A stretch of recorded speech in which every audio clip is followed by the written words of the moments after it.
नमस्कार, मैं हूं प्रिया सीजा और आप देख रहे हैं आपका अपना चैनल भिवानी हलचल।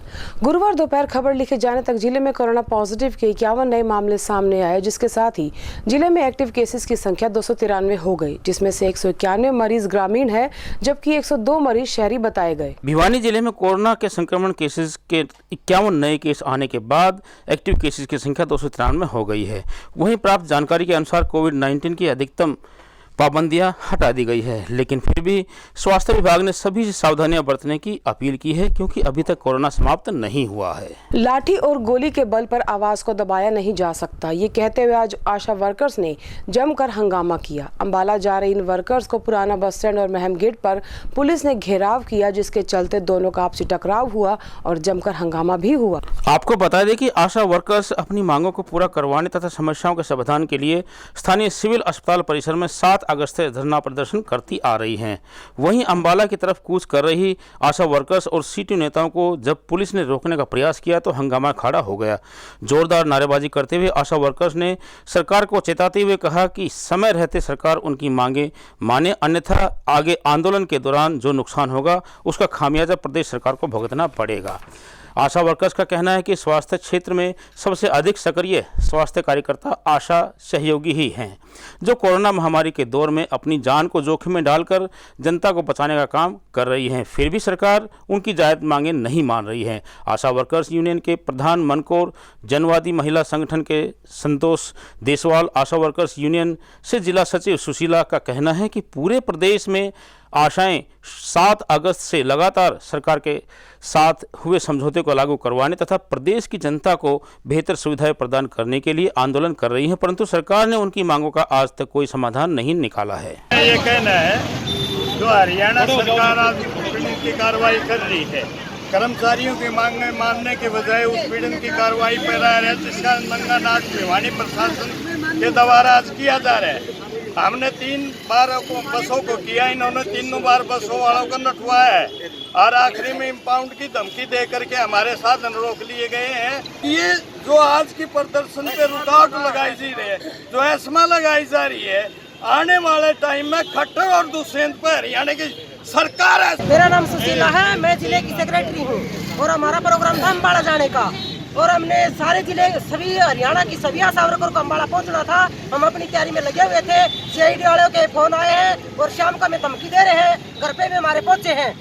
घर पहुंचने का कौन सा ये वो है? तो क्या क्या मांगे आपकी? हमारी मांगे है 2018 का हमारा जो समझौता हुआ आज तक वही लागू नहीं हो रहा। सिर्फ हमारी वही मांगे हैं। ऐसे में ये 11 जनवरी 2022 को लगाते हैं और हमारी डिमांड 2018 की है, तो कौन सा इसमें हमारे ऊपर लागू होएगा? जो ये इतना प्रेशर बनाए हुए हैं, ये बेहुदा प्रशासन है।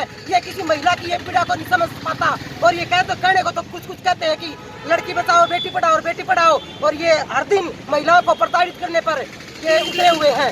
आज हमारी ये आशा वर्ग बहनों की अम्बाला जाना था इन्हें, उनकी जो मांगे हैं सरकार वादे करके वादा खिलाफी करके मुकर जाती है। हमने आज ये आश्वासन था कि पूरे हरियाणा की आशा वर्कर अम्बाला के अंदर जाएगी। भिवानी के बेवजह प्रशासन ने हमारी बहनों को यहीं रोक दिया और रात के हमारे घरों के अंदर बार बार दबाव डाल दिया प्रशासन। आप कहाँ जाओगे हमें बताइए, कहाँ इकट्ठे होंगे? हम ये कह रहे हैं लोकतंत्र के अंदर सबको अपनी मर्यादा, अपने मानवाधिकार रखने का अधिकार है। ये कोई बेवजह प्रशासन जो हमारी जायज मांग है, हम उनको भी सरकार के तक पहुंचाने के लिए हमें रोक रहे हैं। पूरे हरियाणा में हमें 3 दिन से पुलिस वालों ने बहुत परेशान कर रखा है और हमारी आशा बहने हमारी हर चौराहे के ऊपर आशा बहन खड़ी करी होती है। हमारी इन गाड़ी भी वापस भेज दी। हमारा इन बहुत 3 दिन हो गए, इन पुलिस वाला हमारे घर का भी घेराव कर रखा है और आज इन इतना बेउद्दापन दिखाया है। हम अम्बाला नहीं जानते रहे। हमारी कोई हजारों की संख्या में बहना भिवानी में हर चौराहे पर खड़ी कर रखी है। हमारी गाड़ी भी उल्टी भेज दी इनने और इन हमारे साथ पूरे धक्का मुक्की और तानाशाही इतनी बदतमीजी कर रखी है। सर, पिछले काफी समय से सैलरी न मिलने से परेशान दादरी के जन स्वास्थ्य विभाग कर्मचारियों ने आज हड़ताल की। इन कर्मचारियों ने कच्चे कर्मचारियों को डीसी रेट के अनुरूप सैलरी दिए जाने के साथ साथ पीएफ और ईएसआई की भी मांग करते हुए नारेबाजी की।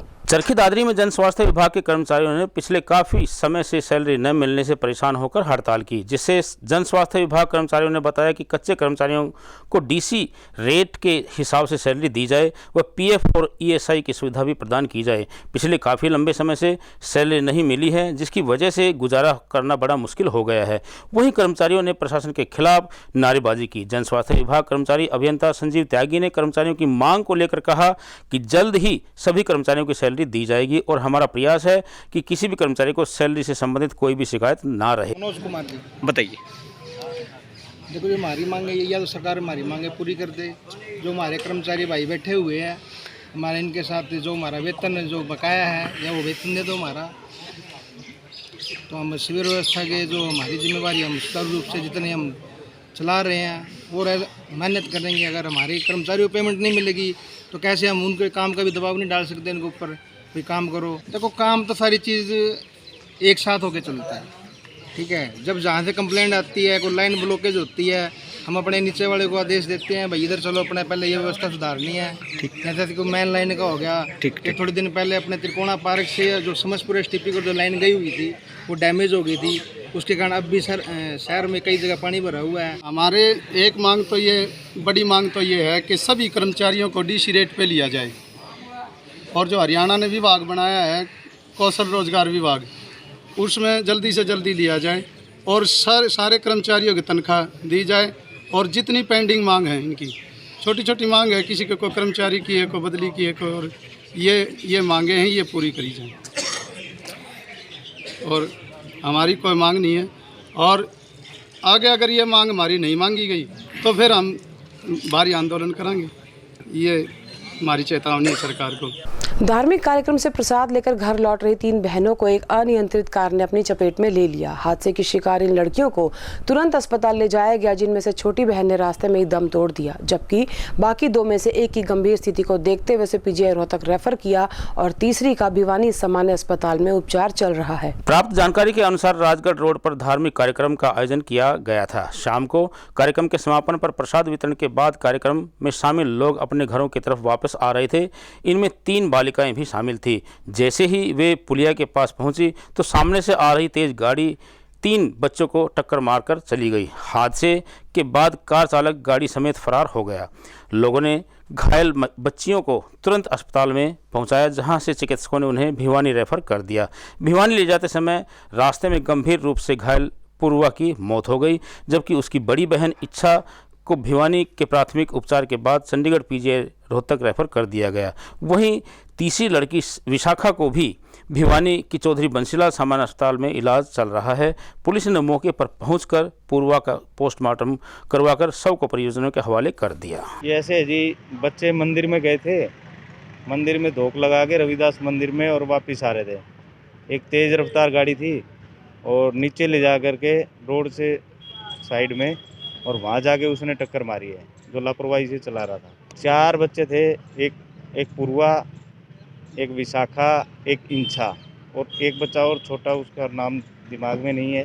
3 को ज़्यादा चोटें आई। 3 में से पूर्वा एक्सपायर हो गई वहीं एट द स्पॉट, और विशाखा को चोट लगी हुई है, वो एडमिट है, और एक को इंछा थी, उसको रोहतक रेफर कर दिया गया। सीबीएलयू प्रशासन द्वारा विद्यार्थियों की मांगों को अनसुना करने से गुस्साए एनएसयूआई और इंसो एक बार फिर सड़कों पर उतरी। एनएसयूआई और इंसो ने आज चौधरी बंसीलाल विश्वविद्यालय के मुख्य द्वार पर ताला जड़ा और जोरदार नारेबाजी करते हुए अपनी मांगों को पूरा करने की बात कही। स्थिति की गंभीरता को समझते हुए कुल सचिव ने उनकी कुछ मांगों पर सहमति जताई। एक तरफ जहां सरकार पढ़ेगा हरियाणा तो बढ़ेगा हरियाणा की मुहिम को चलाते हुए साक्षरता दर को बढ़ाने के लिए पुरजोर प्रयास करती है, तो दूसरी तरफ भिवानी का चौधरी बंसीलाल विश्वविद्यालय विद्यार्थी सुविधाओं के अभाव में बार बार सड़कों पर उतरने को मजबूर हो रहे हैं। लेकिन फिर भी सीबीएलयू प्रशासन विद्यार्थियों की मांगों को सुनने की बजाय अनसुना किए जा रही है। सीबीएलयू के इस रवैये के खिलाफ तथा विद्यार्थियों की मांगों को लेकर वीरवार को national students union of India NSUI एक बार फिर सड़कों पर उतरी। गुस्साए एनएसयूआई पदाधिकारियों ने सीबीएलयू के मुख्य द्वार पर ताला जड़कर विद्यार्थियों के हितों की मांगों को जल्द पूरा किए जाने की बात कही। विद्यार्थियों ने रोष को देखते हुए कुल सचिव ने एनएसयूआई की कुछ मांगों पर सहमति जताई।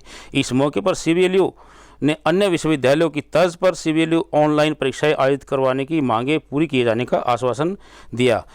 कुल सचिव ने विद्यार्थियों को दिया। इसके बाद विद्यार्थियों का गुस्सा शांत हो गया और उन्होंने सीबीएलयू का ताला खोला। जिला इकाई इन सभी द्वारा ऑनलाइन और ऑफलाइन दोनों विकल्प विद्यार्थियों को दिया जाएगा। कमी परीक्षा में उसको लेकर किया गया है और भी काफ़ी खामियां इस विद्यालय में है। जैसे एग्जाम ब्रांच में बहुत सारी खामियां हैं। जो भी है घोषित परीक्षा परिणाम उनको घोषित किया जाए तुरंत प्रभाव से 1-2 दिन के अंदर, क्योंकि इन्होंने परसों भी रिपेयर का एग्जाम के लिए नोटिस निकाल दिया। रिपेयर का रिजल्ट अभी तक नहीं दिया है। जो मेन कैंपस की बात करूँ, जो प्रेमनगर है, वहाँ 12 डिपार्टमेंट शिफ्ट हो चुके हैं। वहाँ जो रोड आप जाओगे मेन वाशी रोड से अंदर तक धूल उठ रही है। जहाँ जो हमारे कर्मचारी भी ड्यूटी करते हैं और जो बच्चे आते जाते हैं उनको काफ़ी परेशानियां का सामना करना पड़ रहा है। वहाँ लिफ्ट बंद है, उसमें कैंटीन की व्यवस्था नहीं है प्राइमरी विश्वविद्यालय में। ये काफ़ी समस्याएं उनको लेकर इन सभी द्वारा प्रदर्शन किया गया है। आज ये NSY संगठन अध्यक्ष CBLU प्रवीण बुरा प्रेमनगर, आज हमारी मांग थी, बहुत मांग थी हमारी। एक तो जो नया कैंपस प्रेमनगर में बना उसमें पानी की समस्या बहुत बड़ी समस्या है। एक समस्या वहाँ ट्रांसपोर्ट की, बस जो बच्चे जाते हैं वहाँ बहुत दिक्कत आ रही है। और वहाँ 2 स्लोप बनने थे, वो भी नहीं बने अब तक। बस क्यू सेंटर भी नहीं बना है, उसकी भी समस्या है हमारी। और एक हमारी ऑनलाइन ऑफलाइन एग्ज़ाम के लिए हम मैडम को ज्ञापन दिया है, रजिस्ट्रार सर को। और एक मांग हमारी थी, जो 2019 बैच के बच्चे हैं उनसे मर्सी चांस के 5000 रुपये लिए जा रहे हैं, उसके लिए मैडम को 3000 रुपये करने का हमको आवास दिया है कि भाई हम कर देंगे। और हमारी मांग थी जो प्रोविजनल बनवाया है वो 500 रुपये जो बच्चे से नाजायज लिए जा रहे हैं उनके लिए भी हमने मैडम को ज्ञापन दिया। उन्होंने ऑनलाइन और ऑफलाइन दोनों को मोड से एक परीक्षा देने का एक बार से उनका आवेदन आ रहा है। अभी तक हमने दोनों का दिया था कुछ कंडीशंस के साथ। अब वो चाहते हैं कि दोनों बिना किसी कंडीशनल हो। इसके बारे में हम अपने अंदर एक मीटिंग करके उसमें फिर इसको जो जिस तरह से जो बेस्ट हो सकता है उसको हम निर्णय करेंगे। स्थायी समाधान हम तो पूरी तरह से कोशिश करने और बच्चों के हित की हमेशा बात करते हैं और उनके हित के लिए ही हमेशा काम करेंगे, जिससे किसी भी तरह की कोई बच्चों को भी परेशानी ना हो और एक क्वालिटी और जिस तरह से उनके रोजगार और आगे फ्यूचर में भी कोई किसी तरीके से कंप्रोमाइज़ ना हो। इसको देख के, सब बातों को देखकर ही प्रशासन जो है हमेशा निर्णय लेता रहा है और लेगा। चार्जशीट के मामले तहसील से जुड़े ही नहीं हैं, ये कहते हुए आज पटवारी व कानूनगो एसोसिएशन के उप प्रधान विकास राठी ने एसोसिएशन के धरने को संबोधित किया। इस दौरान एसोसिएशन सरकार से काफी नाराज नजर आई और मांग की कि सरकार बिना किसी शर्त के ये प्रस्तावित कार्रवाई वापस ले ले। भिवानी में पटवारी एवं कानूनगो एसोसिएशन के धरने को संबोधित करते हुए उप प्रधान विकास राठी ने बताया कि उनके खिलाफ जो मामले व चार्जशीट सरकार ने शुरू किए हैं ये सही मायने में तहसीलों से जुड़े ही नहीं हैं।